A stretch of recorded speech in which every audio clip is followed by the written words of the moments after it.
দেখছি, নিজামুদ্দিন যাই দেখি যে সে কাফিয়া পড়ে, তখন তার মুখে দাঁড়িয়ে উঠে না। 80 সনের পরে 83-তে আমি আবার দেওবন্দ গেছি, আবার নিজামুদ্দিন গেছি, তখন তার মুখে ফেসা ফেসা দাঁড়িয়ে উঠছে।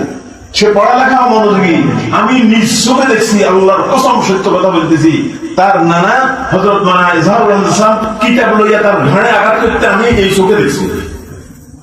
সে পড়ালেখা অমনোযোগী ছিল, সাইকেল একটা লইয়া এইদিকে ওদিকে ঘুরাঘুরি করতো, ক্লাস করতো না ঠিক মতো।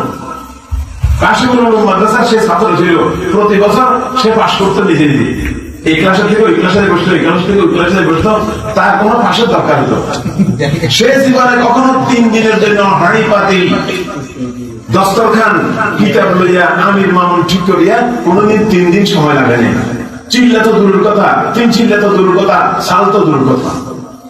তার সবচেয়ে বড় পুঁজি হল হযরত মাওলানা মুহাম্মদ ইলিয়াস রাহমাতুল্লাহ আলাইহির তাবলীগ। তিনি শুরু করছেন 1925 সালে অথবা 1926 সালে। এই তাবলীগের তিনি আমির ছিলেন। ওনার ইন্তেকালের পরে ওনার সুযোগ্য ছেলে হযরত মাওলানা ইউসুফ সাহেব রাহমাতুল্লাহ আলাইহি আমির ছিলেন। সুরে তাকে আমির বানাইছে। 6 জন সুরে ছিল, লম্বা কথা বলার সময় নেই।